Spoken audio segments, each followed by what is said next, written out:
हनुमान चला गया सुषेण की बताई संजीवनी बूटी लेने। हाँ महाराज, हनुमान शपथ लेकर गया है कि यदि रातों रात बूटी लेकर नहीं आएगा तो लौटकर कभी मुंह नहीं दिखाएगा।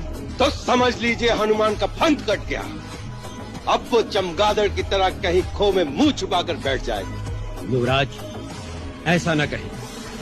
आपने अभी तक हनुमान की शक्ति को भली भांति पहचाना नहीं। शुक, हिमालय से बूटी लेकर रातों रात लौटना असंभव है। स्वयं हिमालय के पंख निकल आए और वो उड़कर आए तो भी संभव नहीं। इंद्रजीत, उस चमत्कारी मरकट की शक्ति की कोई था नहीं। उसके लिए कुछ असंभव नहीं है। असंभव तो असंभव ही रहेगा। कहाँ लंका का समुद्र तट, कहाँ हिमालय। कौन ला सकेगा संजीवनी बूटी? प्रभु, आपका इस दास से विश्वास उठ गया। हनुमंत, कैसे पृथ्वी के दूसरे छोर से आएगी वो बूटी एक रात में? प्रभु, कर्मवीर सोचते नहीं, केवल कर्मरत हो जाते हैं। आप आज्ञा तो दें। प्रभु, मुझे पूर्ण विश्वास है बजरंग इस कार्य में भी सफल होंगे।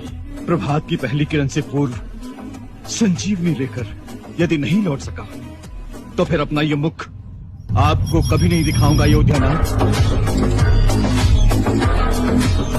जानते नहीं हमारे राज्य में चोरी का दंड बड़ा भीषण है।